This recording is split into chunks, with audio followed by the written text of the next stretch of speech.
Kemudian setelah itu dikatakan di sini oleh pengarang rahimahullah. Kata beliau, beliau akan masuk ke pendahuluan yang kedua. Kata beliau, wa kullu ma jaa fil Qur'ani aw sahha 'anil Mustafa alaihi salam min sifatir rahmani wajib al-iman bihi wa talaqqihi bit taslim wal qabul.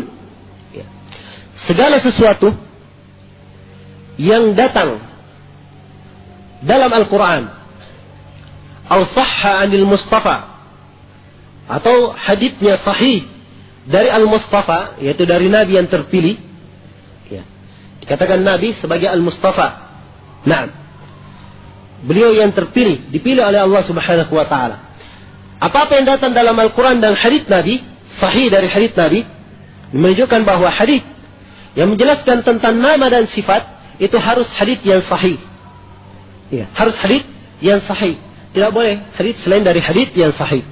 Karena itu berbicara tentang nama dan sifat, kalau ingin menetapkan, maka harus tetapkan. Kalau misalnya dalam hadits, kata beliau, wajib al-imanu bih, maka wajib untuk diimani. Wa talaqqihi bit taslimi wal qabul, dan harus diterima dengan penyerahan diri wal qabul, dan penerimaan. Iya. Ini kaidah umum ahli sunnah wal jamaah di dalam menetapkan nama-nama dan sifat Allah Subhanahu wa taala. Ya. Tapi di sini Ibnu Qudamah menjelaskan tentang sifat Allah Subhanahu wa taala. Ini kaidah umum yang dipakai oleh ahli sunnah di dalam menetapkan sifat Allah Subhanahu wa taala. Dalam menetapkan sifat Allah Subhanahu wa taala. Dan di sini saya ingin membawakan satu kaidah yang saya inginkan dipahami oleh seluruh hadirin. Dan kaidah ini disebutkan oleh Syekh Asy-Shinqiti rahimahullahu taala, pengarang kitab Adwa'ul Bayan, dalam salah satu muhadarah beliau tentang asma wa sifat. Nah, secara ringkas di sini beliau berkata, ketahuilah bahwa pembahasan tentang ayat-ayat sifat, nah, yang ditunjukkan oleh Al-Quran itu terfokus di atas 3 pondasi. Ya. Harus memahami 3 pondasi ini. Dan ketika membahas tentang ayat-ayat yang berkaitan dengan sifat Allah, maka harus dibangun di atas 3 pondasi. Sifat-sifat Allah Subhanahu wa taala, ayat-ayat yang menjelaskan tentang sifat harus dibangun di atas 3 pondasi ini. Hafalkan ini. Ya. Kata beliau, ya, 3 pondasi ini semuanya diterangkan di dalam Al-Quran. Ya. Diterangkan dalam Al-Quran. Nah, siapa yang membawa atau siapa yang berprinsip berada di atas 3 pokok ini, maka dia telah mencocoki kebenaran. Kata Asy-Syiikh, dia telah mencocoki kebenaran. Nah, iya, dia telah mencocoki kebenaran dan dia berada di atas keyakinan yang Nabi Sallallahu Alaihi Wasallam berada di atasnya, dan para sahabat dan para ulama as-salaf berada di atasnya. Kemudian kata beliau, dan siapa yang mengurangi salah satu dari 3 dasar ini, maka dia telah sesat. Ya. Menunjukkan ini 3 prinsip pokok. Satu saja kurang dalam memahami nama dan sifat Allah, dalam memahami sifat Allah, maka dia berada di atas kesesatan. Baik, apa 3 pokok ini? 3 dasar ini, 3 pondasi ini. Yang pertama harus mensucikan Allah. Ya. Mensucikan Allah dari menyerupakan Allah Subhanahu wa taala dengan makhluknya. Itu yang pertama. Jangan sampai menyerupakan Allah Subhanahu wa taala dengan makhluknya. Ini prinsip pertama. Jadi ketika kita membuka ayat-ayat tentang sifat, ya, langsung prinsip ini ada pada kita. Ya. Sudah, pasti Allah tidak sama dengan makhluknya. Ketika melihat dalam Al-Quran, yadullah, tangan Allah misalnya. Ya, bal yadahu mabsutatan, bahkan kedua tangannya terhempar. Lihat tangan Allah, ya, langsung pasti tangannya tidak sama dengan makhluk. Ini prinsip harus ada pada seorang muslim. Ya. Dapat dalam ayat mata, ya, maka kita katakan langsung tidak sama dengan makhluknya. Nah, dan demikian dalam seluruh nama-nama dan sifat, dalam sifat-sifat Allah Subhanahu wa taala, kita harus mensucikan Allah, jangan sampai disamakan dengan makhluknya. Ini pondasi yang pertama. Ya. Setelah terdahulu ayat Allah Subhanahu wa taala berfirman, "Fala tadribu lillahil amsal." Jangan kalian membuat untuk Allah permisalan-permisalan. Laisa kamitslihi syai'. Allah tidak serupa dengan sesuatu apapun. Wa huwas samiul basir. Dan dialah Allah yang Maha mendengar lagi Maha melihat. Iya. Baik, fondasi yang kedua, kita wajib mengimani apa-apa yang Allah Subhanahu wa taala sifatkan untuk dirinya di dalam Al-Quran. Iya. Dan kita wajib mengimani apa-apa yang Rasulullah sallallahu alaihi wasallam sifatkan untuk Allah Subhanahu wa taala di dalam hadisnya. Ini pokok yang kedua. Jadi pokok yang kedua ini, nama-nama dan sifat itu hanya diambil dari Al-Quran dan Sunnah. Itu prinsipnya. Allah Subhanahu wa taala kita harus imani. Kalau Allah mensifatkan dirinya dengan sesuatu, maka kita harus mengimaninya. Siapa yang lebih tahu tentang Allah Subhanahu wa taala dari Allah Subhanahu wa taala? A antum a'lamu amillah? Apakah kalian lebih tahu dari Allah? Ini pertanyaan, nada pengingkaran, nada yang sangat mengingkari. Tentunya Allah Subhanahu wa taala yang paling tahu tentang dirinya. Karena itu, hendaknya manusia itu mensifatkan Allah sesuai dengan apa yang Allah sifatkan untuk dirinya. Itu yang pertama. Kemudian yang kedua, apa yang disifatkan oleh Rasulnya. Sebab Rasulullah adalah makhluk Allah yang paling tahu tentang Allah Subhanahu wa taala. Dan beliau yang disifatkan dalam Al-Quran, wala yantiqu anil hawa in huwa illa wahyu yuha. Beliau tidak berucap dari hawa nafsunya, yang beliau ucapkan itu adalah wahyu yang diwahyukan kepada beliau. Ini prinsip yang kedua, dasar yang kedua. Jadi kita dalam masalah nama dan sifat atau sifat-sifat Allah itu diambil dari apa yang Allah sifatkan untuk dirinya dan apa yang disifatkan oleh Rasulnya untuk Allah Subhanahu wa taala. Kemudian yang ketiga, fondasi yang ketiga, harus memutus segala ketamakan. Untuk ingin mengetahui bagaimana kaifiat, bagaimananya Allah Subhanahu wa taala. Ini prinsip yang ketiga. Harus dia putus semua, segala ketamakan untuk mengetahui bagaimana kaifiatnya Allah. Bagaimana kaifiat Allah Subhanahu wa taala. Nah, sebagaimana perkataan Imam Malik yang masyhur itu, dan datang juga dari sebagian para ulama yang lain. Ketika beliau ditanya tentang istiwa,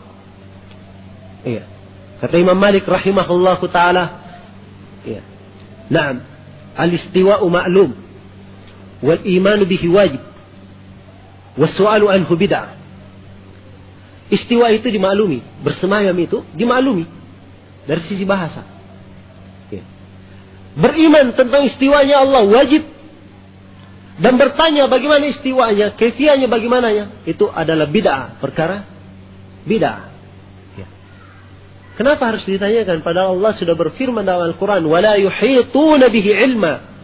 Mereka itu makhluk ini tidak mempunyai ilmu apapun tentang Allah Subhanahu wa ta'ala. Tidak meliputi. Tidak mempunyai ilmu meliputi Allah Subhanahu wa ta'ala. Ini 3 prinsip. Jadi ketika membaca tentang sifat-sifat Allah, langsung harus ada 3 prinsip ini. Ketika kita baca misalnya tentang tangan Allah, pertama harus kita tahu. Ketika ada sifat tangan, kita tetapkan dulu. Lihat, apakah ada dalilnya dari Al-Quran dan hadits? Oh, ternyata ada. Kalau begitu, kita jalan. Kita tetapkan hal tersebut, kita imani. Dan jangan masuk kepada pokok yang kedua, tidak boleh disamakan dengan makhluknya. Kemudian pokok yang ketiga, tidak boleh dipertanyakan bagaimana tangan Allah. Harus diputus semua itu. Ini 3 prinsip. Siapa yang berani mengurangi salah satu dari 3 perkara ini, dia telah sesat di dalam masalah asma wa sifat. Ini kaidah umum. Kaidah umum. Karena itu saya katakan tadi, tolong hal ini dihafalkan dan dipahami baik-baik. Karena itu Ibnu Qudamah rahimahullahu taala di sini, di awal pendahuluan yang kedua ini, beliau mentakrir, menetapkan tentang prinsip ini. Kata beliau, "Wa kullu ma jaa'a fil Qur'ani wa sahha 'anil Mustafa min sifatir Rahman, wajib al-iman bih wa talaqqihi bit taslimi wal qabul wa tarku at-ta'arrudi lahu bir radd wat ta'wil wat tashbih wat tamthil." Kata beliau, apa-apa yang datang dalam Al-Quran atau sahih hal tersebut dari Nabi sallallahu alaihi wasallam dari sifat Allah, ya, dari sifat Allah Ar-Rahman, maka wajib kita imani. Yang pertama, kewajiban kita, wajib kita mengimaninya. Kewajiban yang kedua, talaqqihi bit-taslimi wal qabul, dan wajib kita terima dengan penyerahan diri wal qabul, dengan sebenar-benar penerimaan. Ya. Yang ketiga, wa tarkut ta'arrudi lahu, dan meninggalkan penyinggungan terhadapnya. Tidak boleh disinggung dengan apa? Birraddi, apakah dengan menolaknya? Wat ta'wili, atau dengan mentakwilnya? Wat tashbihi, atau dengan mentashbihnya? Ya. Apa menyerupakannya? Wat tamthil, atau dengan mempersamakannya. Tidak boleh. Ya. Ini pokok akidah ahli sunnah di dalam masalah sifat Allah Subhanahu wa taala. Ini prinsip ini sampai sini. Baik. Jadi wajib tiap kali ada nama dan sifat telah sahih dari Al-Quran dan Hadis, wajib kita imani dan kita terima. Ya. Dan tinggalkan 5 perkara ini. Disebutkan di sini oleh Asy-Syaikh 5 perkara. Ya. Wajib meninggalkan 5 perkara ketika kita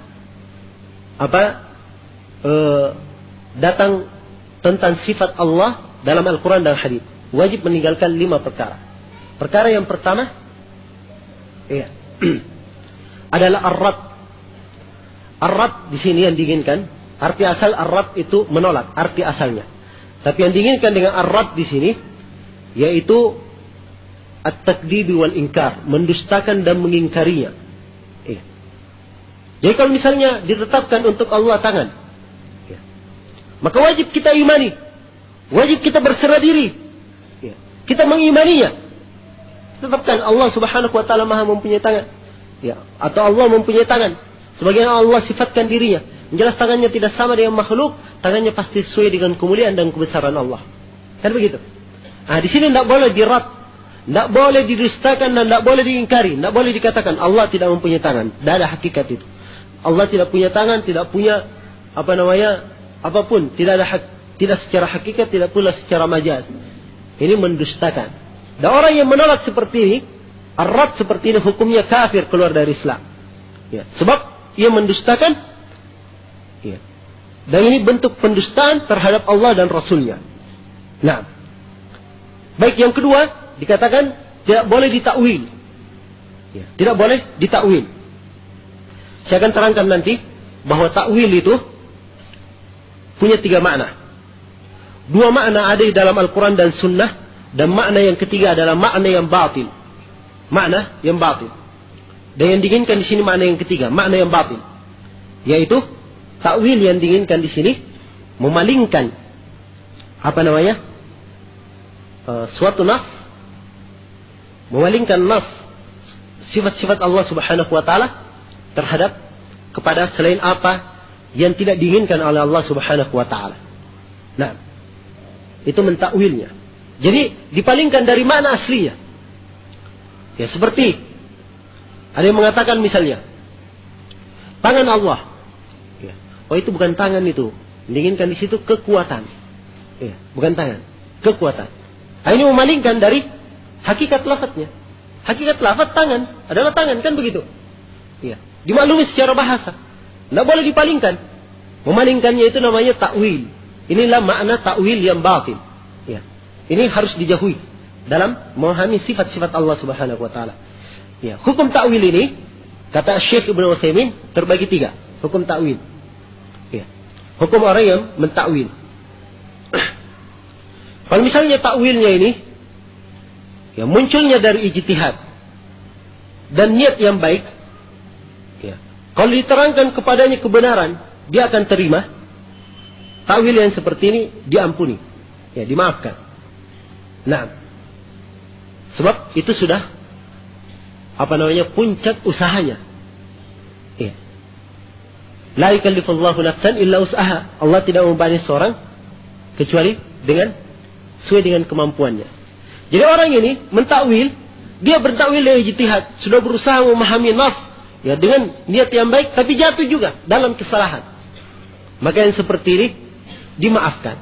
Inilah takwilnya seperti takwil Al-Hafidz Ibnu Hajar dalam Fathul Bari pada sebagian nama-nama dan sifat Allah Subhanahu wa taala, pada sifat Allah, juga Imam Nawawi Ya. Dengan takwil mereka ini tidak dikeluarkan dari lingkup ahli sunnah wal jamaah. Ya, tetap masuk dalam lingkup ahli sunnah wal jamaah, akan tetapi mereka salah dan tergelincir dalam masalah ini. Sebab asalnya mereka ini hidup di zaman tersebarnya bid'ah. Tatkala mereka muncul dan membaca nusus, ya mereka sudah banyak menyelisih bid'ah-bid'ah tersebut.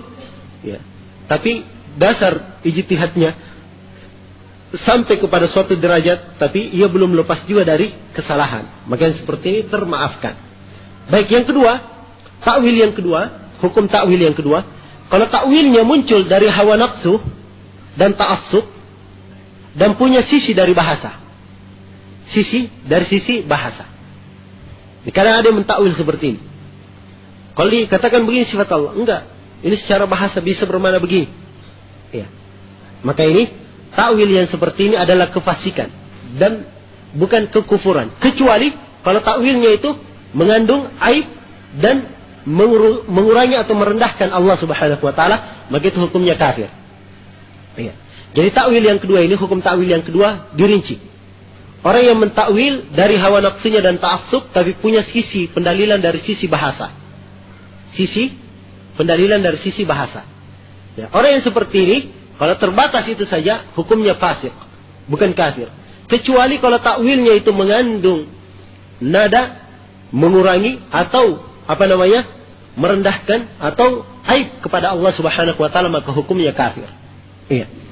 Hukum takwil yang ketiga, takwil yang muncul dari hawa nafsu dan ta'assub dan tidak ada sisi dari bahasa, maka takwil yang seperti adalah kufur. Takwil yang merupakan kekafiran. Nah, ini 3 hukum takwil. Ya. Jadi dibedakan antara orang yang mentakwil itu. Kemudian yang ketiga di sini, Ibnu Qudamah, di antara yang beliau tekankan yang tidak boleh di dalam memahami nama-nama dan sifat, memahami sifat Allah, kata beliau wat tashbih. Ya. Tidak boleh mentashbih. Apa itu mentashbih? Mentashbih itu menyerupakan. Menyerupakan. Yang keempat, at-tamthil. Tidak boleh mempersamakan, mempermisalkan atau mempersamakan. Nah, tidak boleh mempersamakan. Apa bedanya antara menyerupakan dan mempersamakan? Kalau menyerupakan itu sama pada sebagian sisi, bukan semuanya, kan begitu? Ini tashbih. Sama, tashbih artinya menyerupakan. Ya serupa pada sebagian sisi, tapi tidak sama pada semuanya. Dipahami? Misalnya ada 2 orang agak mirip misalnya. Dikatakan si fulan ini mirip. Syabih ada. Dia mirip dengan ini. Ya. Sama kah dia? Tidak sama. Dipahami? Ya. At-tamthil. Kalau at-tamthil itu menyamakan dari semua sisinya. Ya. Menyamakan dari semua sisinya. Oh ini sama dengan ini. Misalnya perkataan orang-orang al-mumatsilah yang mengatakan tangan Allah sama dengan tanganku. Iya. Ini adalah penyerupaan dari semua sisi. Dan hukum tashbih. Adapun tashbih hukumnya adalah kekufuran. Iya. Demikian pula al-tamtsil hukumnya adalah kekufuran. Iya. Karena itu termasuk bentuk kesyirikan kepada Allah Subhanahu wa taala dan termasuk mendustakan Allah Subhanahu wa taala dan mengurangi, ya, memberikan aib kepada Allah Subhanahu wa taala. Maka ini prinsip pokok dari prinsip ahli sunnah wal jamaah dalam masalah ini. Saya ulangi kembali. Ya. Dalam sifat-sifat Allah Subhanahu wa taala, prinsipnya apa-apa yang datang dalam Al-Quran was sunnah, maka wajib kita mengimaninya. Tidak boleh ditolak. 1. Yang kedua, tidak boleh ditakwil.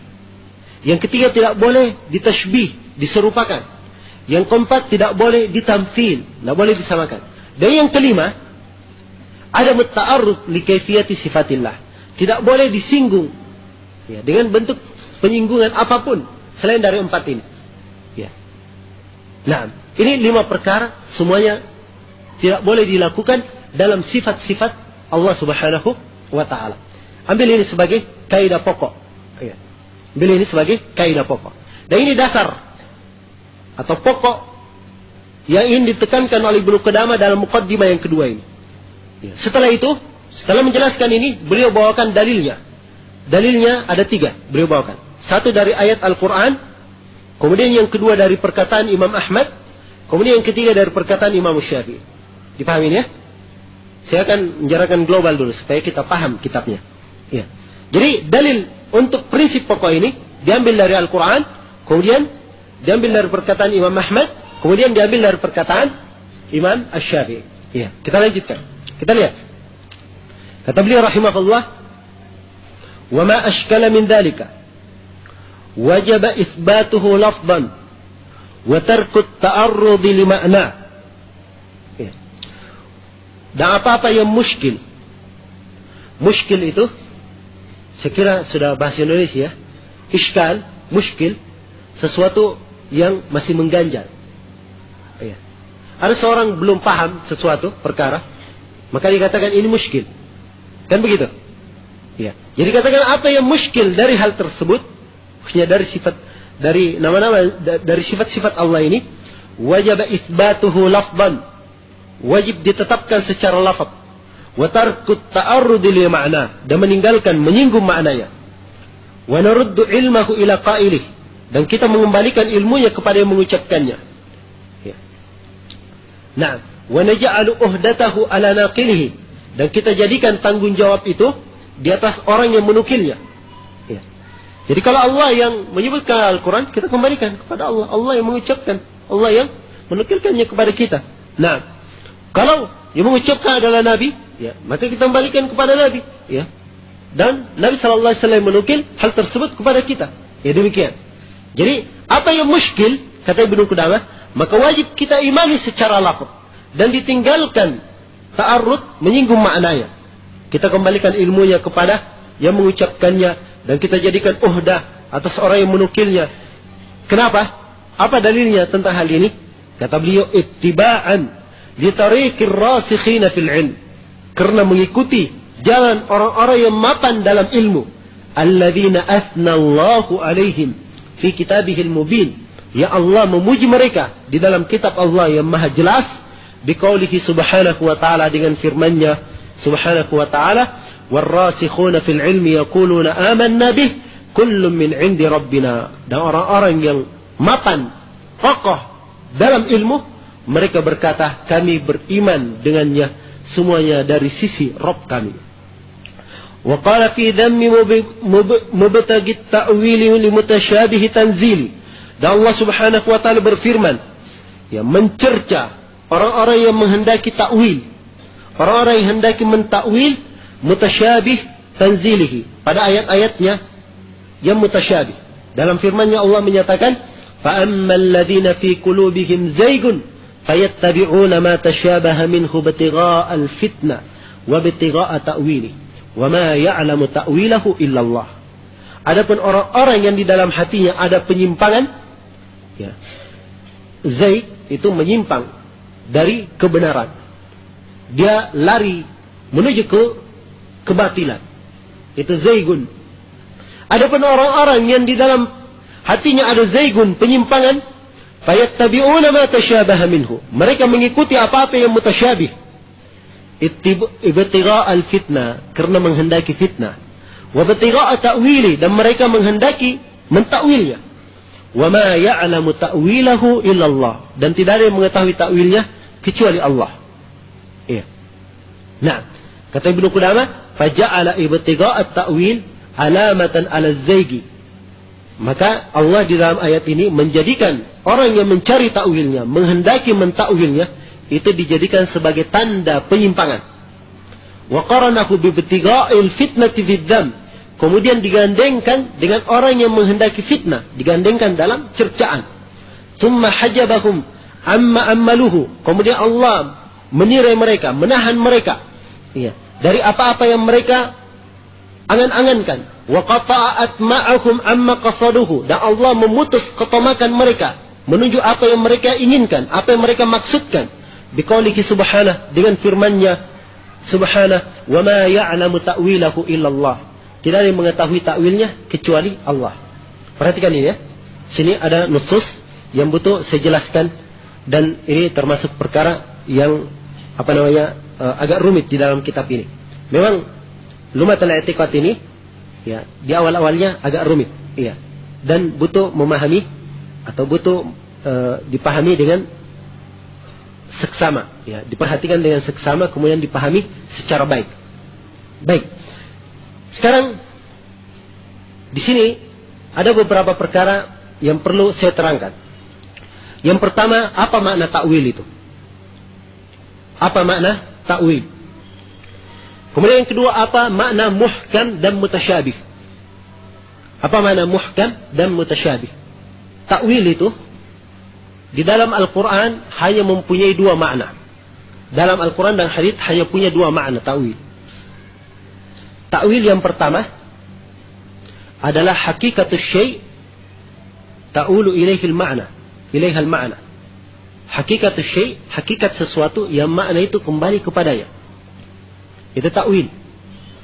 Makna yang pertama, hakikat sesuatu yang makna kembali kepadanya.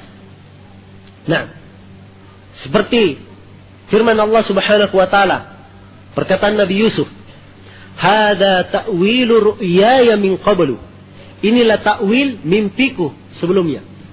Kapan ini diucapkan oleh Nabi Yusuf? Setelah ia mendapatkan sudah kedudukan yang tinggi dan orang tuanya didatangkan, ya, kepada Nabi Yusuf. Ini di akhir surah Yusuf ini. Jadi sudah berlalu itu. Ya, pertama Nabi Yusuf mimpi. Ya. Naam, ya abati inni ra'aitu ahada asyara kawkaban wasyamsu wal qamara ra'aituhum li sajidin. Ya Allah, saya melihat 11 bintang, matahari dan bulan, saya lihat mereka sujud kepadaku. Itu mimpinya. Mimpi ini belum terjadi, belum ada ta'wilnya kalau begitu. Setelah terjadi, Nabi Yusuf punya kekuasaan, sudah seluruh saudara-saudaranya yang hasad kepadanya itu semuanya di bawahnya sekarang. Baru beliau katakan, "Hada ta'wilu ru'yaya min qabl." Ini adalah ta'wil, hakikat dari mimpiku sebelumnya. Sekarang sudah hakikat sudah. Dipahami? Di sini takbir dengan kalimat ta'wil. Ya, hakikat mimpiku sebelumnya. Sama dengan firman Allah Subhanahu wa taala yang lain, itu tadi dalam surah Yusuf ya. Di surah yang lain seperti surah Al-A'raf ayat 53. Hal yanzuruna illa ta'wilah. Tidakkah mereka menunggu kecuali ta'wilnya? Ini pada hari kiamat. Mereka ini kenapa tidak beriman? Orang-orang kafir ini. Apa yang mereka tunggu? Apakah yang mereka tunggu itu adalah ta'wilnya? Apa itu ta'wilnya di sini? Yaitu hakikatnya. Nanti kalau sudah terjadi hari kiamat, baru mereka beriman. Ta'wilnya itu. Di sini maknanya hakikatnya. Ya, hakikat perkara tersebut. Nah, ya, sama dengan ayat yang lain, walamma ya'tihim ta'wilu. Dan belum datang lagi kepada mereka ta'wilnya, yaitu belum sampai kepada mereka hakikatnya, belum mereka rasakan. Ya. Jadi ta'wil di sini kadang bermakna hakikat yang sesuatu itu kembali kepadanya. Ini makna ta'wil yang pertama. Makna ta'wil yang kedua, ya. Makna ta'wil yang kedua, ta'wil bermakna tafsir. Ta'wil bermakna tafsir, penafsiran. Seperti perkataan Ibnu Jarir At-Tabari kalau beliau menafsirkan ayat, kata beliau wa ta'wilu hadhil ayat. Dan ta'wil ayat ini adalah ini. Disebutkan tafsirnya. Maksudnya di sini ta'wil adalah tafsirnya. Nah, sama dengan ayat di surah Yusuf, ya. Afala unabbi'ukum bi ta'wilihi fa arsilun, atau ana unabbi'ukum an ta'wilihi fa arsilun. Ya, ketika orang yang dipenjara bersama Yusuf itu, yang salah satunya ditafsirkan, ditakwil mimpinya oleh Yusuf dan ternyata kejadian, ya, terjadi betul, ditafsirkan mimpinya oleh Yusuf dan ternyata terjadi betul. Ya. Maka yang selamat ini ketika dia hadir di dekat raja dan raja mimpi, ya, mimpi yang disebut itu, maka tidak ada yang bisa mentakwilnya, tidak ada yang bisa mentafsirkan. Maka orang yang selamat ini, yang dulunya di penjara bersama Yusuf berkata, saya akan memberitahukan kepada mereka apa tafsirnya, apa takwilnya. Apa takwilnya, maka utuslah saya. Maksudnya, utus saya ke Yusuf supaya saya tanya kepadanya. Ya, di sini takwil bermakna tafsir. Hanya ini dua makna saja. Ya. Makna takwil hanya dua ini saja. Di dalam Al-Quran dan di dalam hadits. Dan dalam penggunaan para ulama salaf. Tidak ada makna yang lain. Ya, makna yang lain itu makna yang ketiga. Makna yang ketiga yang kita sebutkan tadi, yaitu sarful lafaz an dhahirihil mutabadir, ya, limarajjahin atau liqarinatin yadullu 'alaiha. Ya. Nah, memalingkan lafaz dari zahirnya. Itu ta'wil. Yang ketiga dan ini ta'wil yang tercelah. Ta'wil yang batin. Memalingkan lafaz dari zahirnya. Ya. Nah, jadi ta'wil itu hanya dua saja dalam Al-Quran. Ya, ini harus dipahami ya. Kalimat ayat di sini warasikhuna, apa kalimat ayat wa ma ya'lamu ta'wilahu illallah. Tidak ada yang tahu ta'wilnya kecuali Allah. Sekarang kita sudah tahu ta'wil itu punya dua makna. Hanya itu. Dua makna ta'wil. Ta'wil bermakna hakikat yang sesuatu itu kembali kepadanya, atau ta'wil bermakna tafsirnya. Dipahami ya ikhwah? Baik. Sekarang apa makna muhkam dan apa makna mutasyabih? Kalau kita memeriksa atau memperhatikan Al-Quran, dalam Al-Quran itu ada 3 ayat. Yang orang yang tidak memahami makna muhkam dan mutasyabih akan bingung sendiri. Ya. Nah, pertama dikatakan dalam ayat Al-Quran, dalam surah Hud ayat 1, Kitabun uhkimat ayatuhu, thumma fussilat min ladun hakimin khabir. Inilah kitab. Al-Quran ini kitab uhkimat hayatuhu. Ayat-ayatnya semuanya telah dimuhkamkan. Sudah muhkam seluruh ayat-ayatnya. Thumma fussilat min ladun hakimin khabir. Kemudian ditafsil. Ya. Dirinci dari sisi Allah yang maha mempunyai hikmah dan maha mempunyai khibrah. Nah, maha khabir, maha mengetahui. Yang kedua, ayat yang kedua, ya dalam ayat ini dikatakan semua Al-Quran itu, semua ayat-ayatnya adalah muhkam. Kan begitu ya? Sebab dikatakan kitab ini telah dimuhkamkan ayat-ayatnya. Jadi ayat yang pertama yang saya baca ini menunjukkan semua Al-Quran itu muhkam. Sekarang ada ayat yang kedua. Ya. Ayat yang kedua bunyinya, Lillahi, taib, Allahu nazzala ahsanal hadithi kitaban mutasyabiha. Dialah Allah yang menurunkan sebaik-baik pembicaraan, yaitu Al-Quran maksudnya. Kitaban mutasyabihan, sebagai kitab yang mutasyabih. Ya, dalam ayat ini dikatakan Al-Quran itu semuanya mutasyabih. Kalau ayat pertama semuanya muhkam, ayat yang kedua semua Al-Quran mutasyabih. Iya. Ayat yang ketiga, ini ayat yang disebutkan oleh pengarang di sini. Cuma diambil sepotongnya saja. Dari awal ayat kita baca, ya, dikatakan Huwallazi anzala 'alaikal kitabah minhu ayatun muhkamatun hunna ummul kitab wa ukharu mutasyabihat. Dialah Allah yang menurunkan kepada engkau Alkitab. Dari Alkitab itu ada ayat-ayat yang muhkam. Dan ini pokok Alkitab. Dan ada ayat-ayat yang mutasyabih. Ada ayat-ayat yang mutasyabih. Nah, sekarang perhatikan di sini. Ayat yang pertama mengatakan seluruh Al-Quran muhkam. Ayat yang kedua mengatakan seluruh Al-Quran mutasyabih. Ayat yang ketiga mengatakan seluruh. Ayat yang ketiga mengatakan dari Al-Quran itu ada yang muhkam, dan ini pokok Alkitab kebanyakannya, dan ada yang mutasyabih. Ya, ada yang mutasyabih. Kalau begitu perlu dipahami apa makna muhkam dan apa makna mutasyabih pada ayat-ayat ini.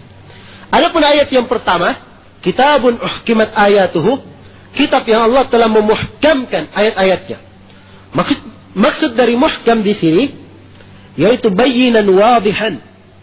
Ya, telah sangat jelas dan sangat terang. Itu maksudnya. Sangat jelas dan sangat terang. Iya. Nah. Baik. Kemudian dikatakan semua dari Al-Quran itu mutasyabih. Allahu nazzala ahsanal hadithi kitaban mutasyabihan. Dialah Allah yang menurunkan sebaik-baik kitab, ya, atau sebaik-baik pembicaraan kitab yang mutasyabih. Dikatakan Al-Quran semua itu mutasyabih. Apa maknanya? Al-Quran itu semua mutasyabih. Ya. Mutasyabih di sini artinya mirip. Ya. Sebagiannya mirip dengan yang lainnya. Seperti dalam ayat ini perintah. Ayat sana juga perintah. Kalau begitu sama, mirip. Sama-sama perintah. Ayat sini larangan. Ayat sana juga larangan. Ya. Ayat sini pensifatan tentang surga. Ayat sana juga ada pensifatan tentang surga. Ayat sini penjelasan tentang kisah seorang nabi. Ayat sana juga penjelasan kisah seorang nabi. Ya. Jadi sebagian lainnya itu mutasyabih, ada kemiripan. Ini makna mirip di sini. Dipahami? Ayat yang ketiga, ya. Minhu ayatum muhkamat hunna ummul kitab wa ukhra mutasyabihat. Ini yang perlu dirinci. Ya. Darinya ada ayat-ayat yang muhkam. Maksud muhkam di sini, ya, adalah ayat yang jelas maknanya, jelas pendalilannya. Nah, dan ada ayat-ayat yang mutasyabih, maknanya mustabah, agak samar. Ya, pendalilannya agak samar. Dipahami? Pendalilannya agak samar. Nah, jadi di sini maksud ada ayat yang muhkam dan ayat yang mutasyabih, itu maksudnya. Ya. Tapi perlu diketahui bahwa dalam prinsip ahli sunnah wal jamaah, mutasyabih itu, yang dikatakan mutasyabih yang samar dalam kategori ini, yang samar itu terbagi dua. Ya. Dalam prinsip ahli sunnah, mutasyabih itu terbagi dua. Ada namanya at-tasyabuh al-mutlaq, mutasyabih yang mutlak. Dan mutasyabih yang seperti ini dalam prinsip ahli sunnah ditiadakan secara mutlak, tidak ada. Dalam Al-Quran dikatakan mutasyabih secara mutlak. Dalam artian ada dalam Al-Quran ayat yang semua umat Islam tidak paham maknanya, atau semua dari umat Islam agak samar terhadap maknanya. Dipahami itu? Ya. Pasti ada di antara umat Islam, walaupun tidak semuanya, pasti ada di antara mereka yang tahu maknanya. Ya. Jadi mutasyabih mutlak itu tidak ada. Dipahami? Yang ada itu yang kedua saja, mutasyabih nisbi, idhafi. Nisbah kepada orang per orang. Ya kan? Nisbah kepada orang per orang. Nah, misalnya, anggaplah saya ambil contoh nama Allah, Al-Bari. Ya. Nama Allah Al-Bari. Sebagian orang tidak paham apa makna Al-Bari. Saya paham misalnya. Yang lainnya tidak paham. Ya. Maka, kalau bagi saya itu muhkam. Bagi teman saya ini yang tidak paham, itu mutasyabih untuk dia. Dipahami? Ini nisbih. Tapi mengatakan semuanya mutasyabih. Ya. Dalam artian semuanya agak samar, tidak nampak. Ini tidak dibenarkan dalam prinsip ahli sunnah. Karena itulah para ulama menyalahkan orang yang mengatakan alif lam mim itu tidak ada maknanya. Ya, disalahkan orang yang mengatakan alif lam mim tidak ada maknanya. Ada yang mengatakan ini ayat mutasyabih, tidak dipahami maknanya. Itu tidak benar. Ya. Dikatakan ayat mutasyabih, iya benar. Sebab memang ada sebagian orang yang samar. Tapi pasti ada dari umat ini yang tahu tentang maknanya. Dan ada di kalangan para ulama yang telah menjelaskan tentang hal tersebut. Dipahami ya, ikhwah? Iya. Ini makna al-mutasyabih dan muhkam. Dipahami ya? Ini prinsip-prinsip untuk memahami perkataan pengarang di sini. Sekarang kita lihat. Ya, perkataan Ibnu Qudamah. Wa ma ashkala min dalika wajaba itsbatuhu lafdhan. Apa yang muskil dari hal tersebut? Apa yang muskil dari nama-nama atau dari sifat-sifat Allah, maka wajib diisbat secara lafaz. Ya. Sekarang apa maknanya di sini? Apa yang muskil? Al-iskal di sini apa maknanya? Para ulama yang mensyarah buku ini, Lumatul I'tiqad, ketika menjelaskan tentang makna ashkal, ada 3 penafsiran. Ya. Ada 3 penafsiran.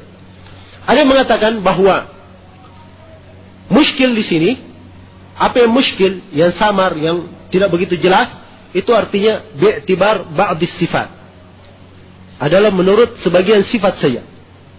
Ya, sebagian sifat muskil. Seperti dikasih contoh misalnya sifatun nuzul. Ya, sifat turunnya Allah Subhanahu wa taala. Sebagian orang ada yang muskil dari sebagian sifat. Ya. Misalnya, apakah ketika Allah turun, kemudian arsy-Nya itu kosong? Ya, kalau misalnya turun. Ya, apakah arsy-Nya kosong padahal Allah disifatkan dengan istiwa? Nah, ini muskil pada sebagian orang. Iya, dipahami? Muskil pada sebagian sifat maksudnya, bukan pada sebagian orang. Muskil pada sebagian sifat. Muskil yang seperti ini kata Ibnu Qudamah, menurut penafsiran yang pertama, kalau ada yang iskal seperti ini, maka wajib dia tetapkan secara lafaz. Wajib dia tetapkan, tinggalkan ta'arud bi makna. Dipahami? Dia imani saja, sudah kamu tidak perlu tahu itu kosong atau tidak arsy Allah, itu bukan urusan kamu. Sekarang kamu imani Allah itu mempunyai sifat turun dan Allah Subhanahu wa taala mempunyai sifat bersemayam. Imani itu semua sesuai dengan kemuliaan dan kebesaran Allah Subhanahu wa taala, tinggalkan apa yang muskil. Nah, itu makna di sini. Ada yang mengatakan muskil itu ini maknanya. Yang kedua, ada yang mengatakan iskal di sini iskal nisbi, seperti yang diterangkan ini tadi. Sebagian orang tahu, sebagian lainnya tidak tahu. Ya. Jadi iskalnya hanya nisbi, hanya kepada orang person-person tertentu saja. Orang-orang tertentu saja. Ya. Kemudian yang ketiga, ada yang menafsirkan bahwa al-iskal yang diinginkan oleh pengarang di sini al-kaifiyah, yaitu kaifiatnya. Ya. Yang muskil dari atau kaifiat sifat itu. Ya. Jadi ma'ashkala min dalik. Artinya kaifiat dari sifat itu. Ya. Apa kaifiat dari sifat itu? Wajib isbatuhu lafdan. Wajib diisbat secara lafaz. Wa tarkut ta'arrudi li ma'na. Dan meninggalkan ta'arrud li ma'na. Ya. Meninggalkan menyinggung maknanya. Ada yang mengatakan ini makna al-muskil di sini. Dan ini kayaknya lebih kuat. Pendapat yang ketiga ini kayaknya lebih kuat dari keinginan pengarang. Adapun yang pertama dan kedua itu sebenarnya benar dari sisi keyakinan benar. Ya. Cuman ya kita lihat apa maksud dari pengarang. Tapi kayaknya Ibnu Qudamah menginginkan makna yang ketiga. Ya. Sebab beliau Ibnu Qudamah di dalam kitab beliau Rawdatun Nadir, ya, bisa dilihat di Rawdatun Nadir dari halaman 277 itu diterangkan. Ya. Beliau sebutkan ayat ini. Ya, beliau sebutkan ayat ini. Nah, kemudian beliau memilih berhenti di atas Allah Subhanahu wa taala. Sebab waqaf itu, "Wa ma ya'lamu ta'wilahu illa Allah war-rasikhuna fil 'ilm." Itu ada dua qaul dari para ulama as-salaf. Ada yang berhenti di Allah, "Wa ma ya'lamu ta'wilahu illa Allah." Berhenti di situ. Dan ada yang berhenti di ar-rasikhuna fil 'ilm. "Wa ma ya'lamu illa ta'wilahu" atau "Wa ma ya'lamu ta'wilahu illa Allah war-rasikhuna fil 'ilm." Berhenti di situ. Ada dua berhenti. Nah, Ibnu Qudamah berhenti. Naam, di mana? Di illallah. Ya. Dan beliau rahimahullahu taala ya, di dalam pembicaranya di Rawdatun Nadir ya, menunjukkan bahwa yang ditiadakan dari Allah Subhanahu wa taala adalah tafwid makna. Tafwid makna. Ya. Meninggalkan maknanya. Ya, bukan tafwid makna ya, afwan. Tafwid kaifiyah, meninggalkan kaifiatnya. Ya. Meninggalkan kaifiatnya, itu yang diinginkan. Ya. Adapun kaifiat bagaimana sifat itu tidak diketahui. Tidak diketahui. Dipahami ini? Ya. Sekarang di sini kalimat Ibnu Qudamah ini dikritik oleh para ulama di sini. Sebab Ibnu Qudamah dalam kitab beliau ini ada 3 kalimat yang beliau dikritik dalamnya. Ini kritikan yang pertama. Ya. Dalam kalimat wajaba isbatuhu lafdan wa tarku ta'arrudi li ma'na. Ya. Wajib ditetapkan ya secara lafaz dan ditinggalkan menyinggung maknanya. Ini kalimat yang pertama dikritik. Harusnya Ibnu Qudamah mengatakan wajib diimani secara lafaz dan secara makna. Itu keharusannya. Sebab prinsip ahli sunnah wal jamaah dalam sifat Allah, ya, kalau ada sifat Allah, maka kita katakan sifat Allah Subhanahu wa taala ini wajib kita tetapkan secara lafaz. Dan maknanya juga. Ya, pasti mempunyai makna. Mempunyai makna. Berbeda dengan orang-orang al-mufawwidah. Ahli tafwid. Al-mufawwidah mengatakan kalau kita serahkan makna itu kepada Allah. Jadi makna dan kaifiat mereka serahkan kepada Allah Subhanahu wa taala. Kita tidak tahu maknanya, kita tidak bisa, akal kita tidak sampai kepada maknanya dan seterusnya. Ya, karena itu kita serahkan kepada Allah. Ini madhabnya orang-orang ahli tafwid. Dan ini madhab yang batil, kata Ibnu Taimiyah, min syarri aqwali ahli bidah. Dari sejelek-jelek perkataannya ahli bidah. Kalau ahli sunnah, mereka menetapkan makna. Ya. Jadi kalau misalnya disebut dalam Quran Allah mempunyai tangan, maka kita tetapkan punya tangan sesuai dengan makna itu. Sebab Al-Quran itu diturunkan bilisanin Arabiyyin mubin, dengan lisan bahasa Arab yang terang. Lisan Arab yang dipahami oleh orang. Datang kepada Nabi orang yang pintar, orang yang jelek berpikirnya, datang orang orang pedalaman, orang dalam kota, datang kepada Nabi. Nabi hanya membacakan ayat. So memang diturunkan ayat-ayat ini dengan lisan bahasa Arab yang mereka pahami. Kalau begitu tidak bisa dikatakan ada ayat dalam Al-Quran tidak diketahui apa maknanya, kita serahkan saja kepada Allah apa maknanya. Ini maknanya, ini perkataan orang-orang mufawwidah. Dan Ibnu Qudamah di sini zahirnya zahir perkataan beliau kayaknya mencocoki itu. Hampir sama dengan pendapatnya ahli tafwid. Sebab beliau katakan di sini, apa yang iskal dari itu, wajib kita tetapkan lafadznya dan kita tinggalkan menyinggung maknanya. Jadi kata Ibnu Qudamah, kita tinggalkan menyinggung makna. Kalau begitu, sebagian para ulama akhirnya mengatakan Ibnu Qudamah ini mufawwid. Ada di kalangan para ulama yang berkata seperti itu, yaitu Syekh Abdul Razak Afifi dalam fatwa dan rasail beliau. Tapi saya tidak melihat ada di kalangan para ulama yang menyetujui beliau dalam menghukumi Ibnu Qudamah seperti ini. Ya, sebab Ibnu Qudamah ini imam besar rahimahullahu taala. Ya. Nah, maka makna yang diinginkan oleh Ibnu Qudamah di sini, wajib itsbatuhu lafdhan wa tarku ta'arrud li ma'na. Jadi wajib diisbat secara lafaz dan meninggalkan maknanya. Meninggalkan makna yang diinginkan di sini, yang pertama adalah kaifiyat, meninggalkan kaifiyatnya. Kalau itu benar. Ya. Jadi kalau misalnya kita tetapkan Allah mempunyai tangan, maknanya kita tetap tangan itu bagaimana? Ya tangan, seperti tangan, seperti tangan dalam bahasa kan tangan ya. Cuman bagaimana tangannya? Kaifiyat tangannya bagaimana? Oh ini ilmunya kita tidak tahu. Ini kita serahkan kepada Allah. Dipahami? Jadi prinsip ahli sunnah dalam masalah ini, tafwidul ma'na ila Allah, tafwidul kaifiyah ila Allah, ada min tafwidul ma'na itu wadih, jelas. Ya, mereka hanya tafwid kaifiyah saja. Kaifiyatnya memang diserahkan kepada Allah. Bagaimananya tangannya Allah, tidak ada yang tahu. Ya. Kita serahkan semua kepada Allah dan tidak ada yang mengetahui takwilnya kecuali Allah dalam hal ini. Dipahami ini? Nah, adapun tentang maknanya jelas dari sisi bahasa. Ya. Katakan tangan, ya kita katakan tangan. Dari sisi bahasa kan jelas tangan. Ya. Cuma bagaimana tangannya Allah? Tangannya yang penting tidak sama dengan makhluknya dan kita tidak diberi pengetahuan tentang itu.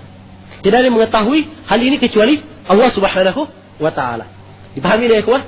Ya. Ini makna yang pertama yang diinginkan oleh Ibnu Qudamah di sini dengan kalimat tarkut ta'arrud li ma'na, yaitu meninggalkan kaifiyah. Ya. Tinggalkan mempertanyakan tentang makna kaifiyatnya. Makna kaifiyat yang diinginkan. Yang kedua, mungkin saja yang beliau inginkan tarkut ta'arrud li ma'na, meninggalkan makna-makna batil. Ya. Meninggalkan makna-makna batil. Kalau misalnya disebut tangan, ya, maka tinggalkan makna-makna batil. Orang yang mengatakan kudrah, tangan itu artinya kekuatan, kemampuan. Tinggalkan itu makna batil. Ya. Itu dua kemungkinan dari perkataan Ibnu Qudamah di sini. Ya. Dari prinsip ahli sunnah secara umum, ya, kalau sudah sahih atau datang dari Al-Quran, atau datang dalam hadits sifat-sifat Allah, wajib kita imani, wajib kita terima. Tidak boleh ditakwil, tidak boleh ditashbih, tidak boleh dirad, kemudian tidak boleh ditamthil. Iya. Nah, kemudian apa yang muskil dari sifat-sifat, dari kaifiyat Allah, apa yang muskil, maka wajib kita tetapkan lafadznya. Ya, kita tetapkan lafadznya. Adapun tentang kaifiyatnya, bagaimananya, kita serahkan kepada Allah Subhanahu wa taala. Nah, kemudian kata beliau, wa nuraddu ilmahu ila qailihi wa naj'alu uhdatahu ala nakirihi. Kemudian kita kembalikan ilmunya kepada yang mengucapkannya dan kita jadikan sandarannya kepada yang menukilnya untuk mengikuti jalan orang-orang yang mapan dalam ilmu. Ya Allah Subhanahu wa taala puji kepada mereka itu dalam firman-Nya, warasikhuna fil ilmi yaquluna amanna bih kullun min 'indi rabbina. Nah. Kemudian di sini di ayat yang disebutkan oleh Ibnu Qudamah, fa ammal ladzina fi qulubihim zaygun. Adapun orang-orang yang dalam hatinya ada zaig, ada penyimpangan, fayattabi'una ma tasyabaha minh. Mereka mengikuti apa-apa yang mutasyabih. Ibtigha' al-fitnah, karena menghendaki fitnah. Wa ibtigha' ta'wili, dan mereka hendak mentakwilnya. Ya, lihat. Sini cercaan terhadap orang-orang yang ingin mentakwil. Orang-orang yang ingin mentakwil. Jadi tidak ada yang ketahui takwilnya kecuali Allah. Hanya Allah yang tahu takwilnya. Hanya Allah yang tahu kaifiyatnya. Dipahami? Ya. Nah, sifat-sifat Allah Subhanahu wa taala hanya Allah yang tahu hakikat sifat itu bagaimana. Kaifiyat sifat itu hanya Allah yang tahu. Dipahami ini? Ini maknanya di sini. Ya. Jadi hakikat di sini takwil bermakna hakikat. Kalau berhenti di ar-rasikhuna minal ilm, ya, tidak ada yang mengetahui takwilnya kecuali Allah dan orang-orang yang mapan dalam ilmu, maka takwil di sini bermakna bermakna tafsir. Tafsir tentang sifat-sifat itu orang-orang berilmu juga tahu. Ya. Sebab dari sisi bahasa Arab itu dipahami. oleh orang-orang yang berilmu. Dipahami? Nah, itu dua sisi bacaan ya di dalam ayat ini. Nah, maka dari sini yang perlu menjadi atau kita tarik darinya benang merah, bahwa di dalam perkara-perkara yang muskil, ketika mendapatkan ayat-ayat ya, atau mendapatkan ayat-ayat tentang sifat Allah Subhanahu wa taala, hadits-hadits tentang sifat Allah Subhanahu wa taala, maka jalan yang benar yaitu kita melakukannya seperti jalannya orang-orang yang mapan dalam ilmu. Ya. Kita beriman kepada yang muhkamnya dan yang mutasyabihnya, kita katakan semuanya itu dari sisi Allah Subhanahu wa taala. Adapun tentang kaifiat nama-nama dan sifat Allah Subhanahu wa taala, kalau muskil, ya, maka kita kembalikan kepada Allah Subhanahu wa taala, tapi kita wajib menetapkannya. Dipahami? Wajib kita tetapkan. Sepanjang telah sahih dalam Al-Quran dan hadits Nabi sallallahu alaihi wasallam, kita tetapkan sifat itu. Ya, wajib kita imani dan wajib kita terima. Apa yang muskil, apa yang mengganjal, ya, maka kita serahkan kepada Allah Subhanahu wa taala, ya, na'am ilmunya, dan kita tetapkan hal tersebut secara lafaz dan secara makna. Ya, secara lafaz dan secara makna. Ini prinsip pokok dalam memahami sifat-sifat Allah Subhanahu wa taala. Dan ini prinsip yang kedua atau muqaddimah yang kedua yang disebutkan oleh Ibnu Qudamah di sini. Jadi ini muqaddimah yang kedua, ya, beliau membawakan prinsipnya, kemudian beliau bawakan dalil ayat. Inilah ayat yang kita baca tadi dalam surah Al-Imran.